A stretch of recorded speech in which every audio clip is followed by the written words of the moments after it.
The wind cut sharp across the Dakota plains as the sun dipped behind jagged hills, turning the snowdrifts a harsh, bloodless gray. Along the frozen trail, a young Lakota girl stumbled, her moccasins torn and her thin cotton dress no match for the cruel winter. Her name was Weon, barely 9 years old, her cheeks raw with frostbite, and her small hands clutched tight around a woven pouch that once belonged to her mother. The wagon train that had taken her in after the raid now rode on without her, its riders too fearful of the coming storm, too burdened by their own survival to carry what they called dead weight. She had cried when they left, shouted their names into the cold, but their silhouettes vanished into the distance like ghosts. Darkness crept across the trail, swallowing her cries, and Weon sank to her knees, her breath ragged clouds in the bitter dusk. Coyotes howled in the distance, sharp and merciless, and she knew the night would bring more than cold. Death walked beside her now. In the fading light, she crawled toward a half-fallen oak by the trail's edge, its hollow trunk barely wide enough to shelter a child. With shaking fingers, she pulled dry grass around her body and whispered the prayers her grandmother had taught her, her voice trembling but defiant against the cold. But the wind answered with silence. As night fell fully, a distant lantern bobbed on the horizon, carried by a lone rider who had left the warmth of the town's saloon far behind. Silas McCrae, the wealthiest cattleman in Three Pines, rode alone that night, troubled by guilt and weariness, searching for nothing in particular. His boots were still muddy from the stockyards, his wide-brimmed hat dusted with frost, and his heart tangled in regrets he rarely spoke aloud. When his horse balked near the oak, Silas dismounted, frowning at the strange shape half hidden beneath the tree. He knelt low, brushing snow aside with a gloved hand, and froze when he saw her face. Small, frost-bitten, but alive. A Lakota girl, barely breathing, left to die. For a long moment the weight of the world sat heavy on his shoulders. He could ride on, as others had, pretend he never saw her. But something deeper stirred in his chest, something he thought he'd buried years ago. Without another thought, he lifted her gently into his arms, wrapped his coat around her shivering body, and whispered softly, "Not tonight, little one." Not on my watch. Silas rode hard through the night, the child cradled against his chest as snow flurried around them, blurring the trail into town. Three Pines was no place for mercy. It was a cattle town built on iron wills and hard bargains, where kindness was often mistaken for weakness. When Silas burst through the stable doors at dawn, the stable boy stared wide-eyed at the bundle in his arms. "Fetch Doc Turner, now," Silas ordered, his voice low but sharp enough to cut through the morning chill. He carried Weon straight to the back room of his grand ranch house, where oil lamps cast a warm glow against the cold outside. For hours, Doc Turner worked over her fragile body, warming her limbs, tending to frostbite, whispering prayers beneath his breath. Silas stood by the door, arms crossed, heart pounding in a rhythm he couldn't control. He'd seen death before, in cattle drives gone wrong, in men who drew too slow, but never had he felt so powerless against it. Finally, Doc straightened, wiping his brow. "She'll live, if the fever don't take her, but she needs rest and food, and someone to care." The words hung heavy between them. Silas had wealth, land, and respect, but he'd never imagined himself a caretaker, much less to a Lakota girl cast aside by her own and his alike. News spread fast in Three Pines. By afternoon, men gathered outside the saloon, muttering over their whiskeys. "Silas McCrae's gone soft," one barkeep sneered. "Taking in an Indian girl, after what they did to his family?" Others nodded, their faces hard with old hatred. Years ago, Silas's brother had been killed in a border raid blamed on a Lakota band. The scars of that loss still ran deep in town, and in Silas's own heart. That night, the preacher paid a visit, hat in hand. "Mr. McCrae, it ain't Christian to turn your back on suffering, but raising a Lakota child here, folks won't take kindly to it." Silas stared out the window at the falling snow, his jaw tight. "If they've got a problem with a man saving a child, they know where to find me." He turned back to the preacher, his voice quiet but firm. "She stays." Upstairs, Weon stirred beneath thick quilts, unaware of the storm her rescue had stirred in the hearts of men. But outside those warm walls, trouble was already gathering, quiet, cold, and bitter as the Dakota wind. The days that followed were uneasy ones. Weon, fragile but mending, opened her dark eyes to a world she did not understand. A world where every face seemed carved from suspicion. Silas sat beside her most mornings, awkward but steady, spooning broth into her cracked lips and telling her simple stories of cattle drives and prairie storms. She spoke little at first, her Lakota tongue stumbling over the few English words she knew, but her gaze softened in his presence.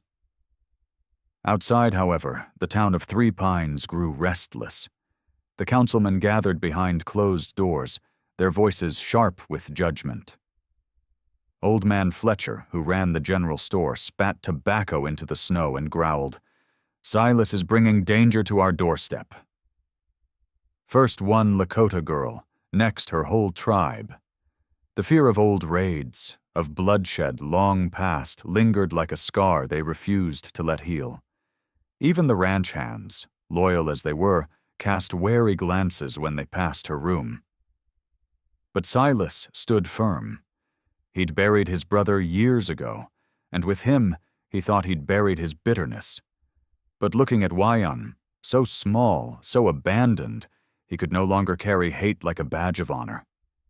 Still, the past did not let go easily. On the 5th morning, as Silas saddled his horse to ride into town for supplies, a stranger awaited him at the gate. Tall, broad-shouldered, wearing the weathered buckskins of a Lakota warrior, the man's face was lined with weariness but marked with quiet strength. "I am Taka," the man spoke in steady English. "Her uncle." Silas tightened his grip on the reins. "And where were you when she was freezing to death on the trail?"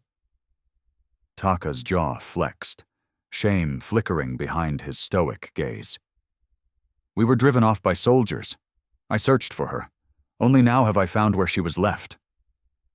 A tense silence stretched between them, the wind howling low through the bare cottonwoods. Taka continued, "I do not wish to take her, but I must know she is safe." Silas studied him, seeing something painfully familiar in the man's weary eyes, the same weight of regret, the same quiet battle between pride and love. "She's safe here. For now." Taka nodded once, solemn and grateful, then melted back into the morning fog, leaving Silas alone with a heart heavier than before. That night, as Weon drifted into sleep, Silas sat by her bed and whispered, "Seems we both got ghosts, little one. But maybe we'll outrun them yet." By the week's end, Three Pines was no longer whispering. It was shouting. In the churchyard, outside the feed store, along the muddy streets, voices clashed like blades in the dark. Some said Silas McCrae was a hero, others a fool who'd forgotten what the Lakota had cost them. Men who once raised glasses in his honor now crossed the street to avoid him. Mothers pulled their children close as Weon passed by, despite her shy smile and downcast eyes. Silas knew it would come to this, but still, it cut deeper than he cared to admit. At the saloon, Clyde Mercer, the town's self-appointed moral compass and bitter rival to Silas, slammed his whiskey down and barked, "McCrae's loyalty ain't to this town no more. He's thrown in with savages. A murmur of uneasy agreement rippled through the room. If we let this stand, what next? Lakota camps at our gates. A few nodded, fists clenched, hearts hardened by fear they called justice. That night, a small fire blazed outside Silas's ranch gates. A crude wooden sign stood beside it, letters scorched into the plank. Send her away or face the consequence.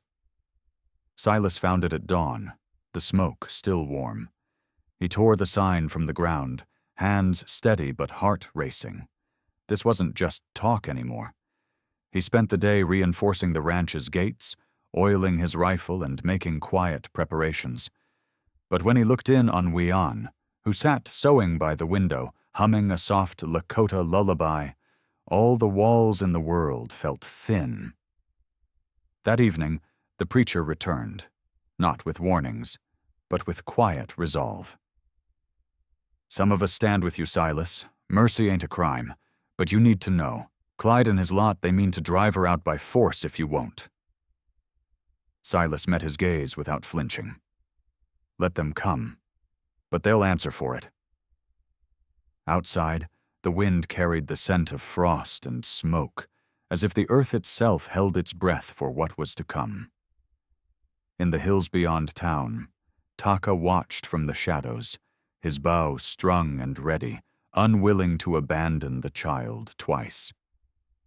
And in the heart of the ranch, Wian prayed quietly to the spirits of her ancestors, asking for courage, not just for herself, but for the man who had called her daughter when no one else would. The storm was coming, and this time, she would not face it alone. The sun rose pale and cold over 3 pines, casting long shadows across the frozen fields where trouble rode fast and heavy. Just after dawn, Silas heard the distant thud of hooves, steady, purposeful, and far too many for comfort. He stepped onto the porch, rifle in hand, and watched as a dozen men approached, led by Clyde Mercer. Their faces were hard, their mouths drawn into bitter lines. They stopped at the gate, dust settling around their boots. Clyde called out, voice sharp as winter steel. "Silas McRae, this town's had enough of your charity. Send the girl out. Now she don't belong here." Silas didn't blink. "She belongs where she's safe, and safe sure as hell ain't out there with men like you." Clyde's grip tightened on his shotgun. "Don't make this harder than it needs to be. She's Lakota, and Lakota blood spilt too much of ours." From the upstairs window, Wian peeked through the curtains, fear clenching her small chest. She saw Silas standing alone, facing a crowd that once called him friend. He looked like a man ready to lose everything and still not back down. Silas lowered his voice, but made sure every man heard it. "If blood must spill today, it won't be hers." For a heartbeat, no one moved. The prairie wind hissed through the dry grass, and for a moment it seemed like the earth itself waited. Then from the ridge behind the ranch, a figure stepped into view. Taka, bow drawn, arrow notched, his stance quiet but lethal. Behind him, shadows moved. 2 more Lakota warriors, silent as ghosts, watching over their kin. The men at the gate faltered. They'd come for an easy fight, not a bloodbath. Clyde's jaw clenched, pride wrestling with fear. He spat into the snow. "This ain't over, McRae." He turned his horse sharply, the others hesitating before following. Dust rose in their retreat, leaving only silence in their wake. Silas exhaled slow and deep, lowering his rifle. He looked up at the window where Wian watched, her eyes wide, tears barely held back. He tipped his hat, a quiet promise that no harm would come to her while he drew breath. That night by the fire, Wian crept into the room and sat beside him, silent for a long while. Then, softly, as if testing the word on her tongue, she whispered, "Father?" Silas felt something crack open inside his chest. He smiled, rough and warm.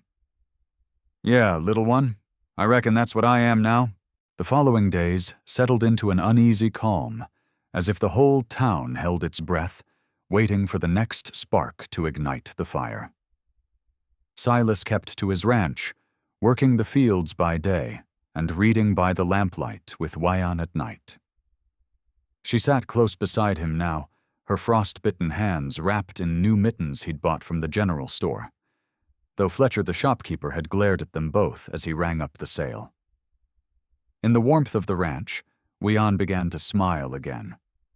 She helped in the kitchen, fed the chickens, and learned to ride a pony far too gentle for the rough trails of Dakota. But peace in Three Pines was always borrowed time. In town, Clyde Mercer was gathering the discontented, fueling their fears with talk of betrayal. He met with ranchers whose cattle had been stolen in past raids, and with widows whose husbands never came home from border skirmishes. "McCrae's blinded by guilt," Clyde growled over a smoky poker table. "He's forgotten whose side he's on. If we let this stand, what happens when more of them show up? They'll take this town piece by piece." Fear is a louder voice than reason in places like Three Pines. By week's end, Clyde had formed a posse, not sanctioned by the sheriff, who quietly kept his distance, but dangerous enough. Word reached Silas through Doc Turner, who visited the ranch under the pretense of delivering medicine. "You've got maybe 2 nights before they ride out," Doc warned, his face lined with worry. "They're coming, Silas. This time they won't stop at threats." Silas nodded grimly. He'd fought battles before, against drought, against rivals, against his own ghosts. But this one felt different. He wasn't defending land or pride. He was defending a child's right to live without fear. That night, Silas sat on the porch, rifle across his lap, and stared at the dark horizon. Wyan slipped outside, barefoot and silent, wrapping a blanket around his shoulders. "Scared?" she asked softly, her voice barely louder than the wind. Silas looked down at her, surprised by the question. He gave a quiet chuckle. "A man who ain't scared of losing what matters to him ain't a man at all." Wyan leaned against him, small and warm. For a while, they sat like that, the stars spread out above them in silent witness. Somewhere in the distance, a coyote howled, and the night promised that peace wouldn't last much longer. The morning came heavy with silence, the kind that settles before a fight. Frost clung to the fences, and breath turned to mist in the cold air. Silas saddled his horse before dawn, riding the perimeter of his ranch, noting every loose gate, every weak spot in the fence line. He wasn't preparing to run. He was preparing to stand. By mid-morning, Taka returned, his face grave beneath the rising sun. "They gather at the churchyard," he said, his words clipped but steady. 20 men, guns and torches." Silas nodded, his jaw tight. "And us?" Taka glanced behind him. From the trees emerged 6 Lakota warriors, faces painted, silent as the earth itself. "We stand ready, not for war, but for her." Wyan watched from the window, her heart pounding like a drum. She had been left behind once before, a child cast aside in a world too cruel for mercy. This time she would not be abandoned, but the price of that love weighed heavy on every man's shoulders. As the sun climbed higher, dust rose from the western trail. Clyde Mercer rode at the head of the posse, his coat flapping like a black flag in the wind. Behind him trailed ranchers, farmhands, and townsfolk twisted by fear and fury. They stopped at the ranch gate, just as before, but this time they did not dismount. Clyde raised his rifle. "Last chance, McCrae. Send her out. Let her go, and no blood gets spilled." Silas stepped forward, rifle slung but ready. "This ranch don't turn out orphans to freeze. You'll fire that first shot, Clyde, but God help you with what comes next." The Lakota warriors stepped from the tree line, bows drawn, eyes hard as stone. The posse shifted nervously, hands tightening on their weapons. Men who'd thought themselves brave now felt the weight of their actions press down. The standoff stretched thin as glass, ready to shatter. Then Wian did the unthinkable. She stepped out from the porch, small and steady, her voice clear despite the fear in her belly. "I am not your enemy," she said, the words broken but true. "I am only a girl." The wind caught her words and carried them across the cold earth. For a heartbeat, the men wavered. In her voice, they heard the echoes of their own daughters, their own kin, fragile and undeserving of hate. Clyde's rifle lowered, anger warring with doubt. But storms do not pass so easily. He wasn't done yet. No, not by a long shot. Nightfall swept over 3 Pines like a black veil, but the storm Clyde Mercer had promised was far from over. Humiliated by the morning standoff, his pride burned hotter than any winter fire. While most of the posse drifted back to town, uneasy and ashamed, Clyde gathered his most loyal men in secret behind the livery stable. "If McCrae won't hand her over," he hissed, "we'll smoke them out." Beneath the cover of darkness, they rode silent and swift toward the ranch, torches in hand and hearts hardened by hate. But Silas wasn't sleeping. He and Taka had spent the afternoon fortifying the homestead. Buckets of water lined the porch, rifles placed at every window, and Wian kept close inside, wrapped in the quilt Silas's late mother had sewn long ago. The first flame lit the north fence line, crackling against the dry timber. Silas heard it immediately and bolted from the chair, heart hammering.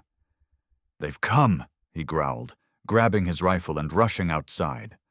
Flames licked at the barn roof, smoke rising fast against the night sky. Silas and Taka worked furiously, throwing water over the blaze, shouting to the Lakota warriors who appeared from the shadows to help. Inside, Wian trembled but did not cry. She gathered the kitchen pail and, despite Silas's warnings, ran outside to help. Smoke stung her eyes, but still she poured water over the burning fence, a child refusing to be helpless. Clyde watched from the ridge, torch still in hand. He'd wanted fear. He found defiance. With a snarl, he raised his rifle and took aim. But just as his finger tightened on the trigger, an arrow whistled through the dark, knocking the gun from his hands. Taka stood tall atop the barn roof, bow in hand, his silhouette fierce against the flames. Clyde froze, his courage fleeing faster than the fire he'd set. His men, seeing the resolve of those they thought weak, began to falter. "We didn't sign up for killing kids, Clyde," one muttered, turning his horse away. Another followed, then another, until Clyde was left alone on the ridge, his fury swallowed by the night. The fire died by dawn, beaten not just by water but by something stronger, will. Silas stood in the ashes, exhausted but unbroken. Wian came to his side, soot-smudged and smiling, her hand slipping quietly into his. Together they faced the rising sun, knowing they had survived the night. But that forgiveness would take longer to settle in this bitter land. Morning broke over 3 Pines in uneasy quiet, the smoke from the burned fence drifting lazily across the frozen fields. Silas rode into town at first light, his shoulders squared, Wian riding beside him, her chin lifted though fear still clung quietly to her chest. They passed folks on the street who couldn't quite meet their eyes, women clutching their shawls, men pretending to check wagon wheels, children peeking from behind porch rails. The sheriff, a quiet man long tired of choosing sides, stepped from his office as they dismounted. "Heard about what happened last night," he said, voice low but steady. "Don't reckon the town's proud of it." Silas looked him in the eye. "Pride's worth less than decency, and this town's running short on both." Word of Clyde Mercer's failed ambush spread fast. Some cursed his recklessness. Others, in quiet corners, wondered if maybe Silas was right to protect the girl. In the saloon, voices rose over whiskey glasses. "Man saved a child, for God's sake," muttered Tom Anders, a rancher who'd once called for Wyand's exile. "Maybe it's us who forgot what matters." Even old man Fletcher, who'd burned the first sign against Silas's gates, kept his mouth shut when they passed his store. By midday, Clyde himself limped into town, his pride more bruised than his body. He found little comfort in the faces that had once followed him. Men avoided his gaze, women whispered behind his back. Alone, Clyde sat on the church steps, staring at his hands as if trying to scrub them clean. That Sunday, the preacher stood before a crowded church and spoke words that hung like judgment in the rafters. "We prayed for mercy and turned our backs on it when it came as a child in need. Let this town remember. It is not our bloodline that makes us human. It is our kindness." Silence followed, deep and uncomfortable. No one looked at Silas, who sat quietly in the back pew, Wian resting her head against his shoulder.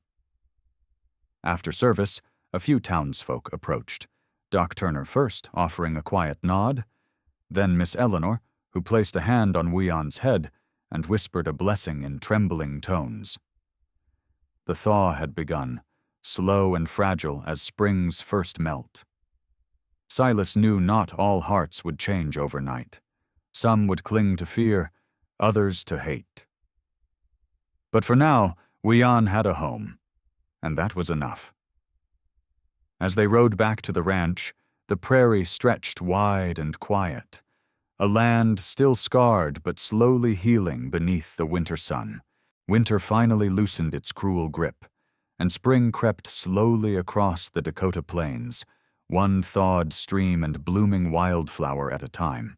At the McCrae Ranch, life began to settle into a quiet rhythm, though the memories of that bitter season lingered in the corners of each room. Silas rose before dawn, tending the cattle and repairing what the fire had claimed, while Wian helped feed the chickens and swept the porch with careful pride. She was no longer the shivering girl left to die on the trail. She was a daughter now, still carrying the weight of her past, but walking with steady steps into a future of her own. Town life softened, too. Folks who once crossed the street to avoid them now offered hesitant waves or nods of greeting. Children played again in the dusty lanes, and some even dared to invite Wian to join their games, though she often watched from a distance, unsure if she truly belonged. Silas never pushed her to fit their mold. He knew what it meant to stand apart. He simply smiled when she returned home with laughter in her eyes, no matter how fleeting. One warm afternoon, Taka rode down from the northern hills. He found Silas mending a fence, sleeves rolled up, face streaked with sweat and dirt. "The soldiers are gone from the borderlands," Taka said quietly. "It is safe now, if she wishes to return." Silas wiped his brow and looked toward the house, where Wian's laughter rang out as she chased a dog across the yard. He didn't answer right away. When Wian saw Taka, her face lit up, but instead of running into his arms, she waved and called out, "Will you stay for supper, Uncle?" The word settled warm and right between them. Taka smiled, a rare, quiet thing, and nodded. That night they shared stew by the fire, their laughter mingling with the crackling logs and the soft night wind. Silas, staring into the flames, finally found peace in the space where his grief for his brother once sat. He had lost family to the cruelty of the plains, but somehow, against all odds, he had gained a daughter. As the moon rose high over the prairie, Wian rested her head against Silas's shoulder and whispered, "Thank you for finding me." He placed a gentle hand over hers and answered in a voice rough with emotion, "No, little one, thank you for saving me." and beneath that wide Dakota sky, two souls who had once been strangers found home in each other's hearts.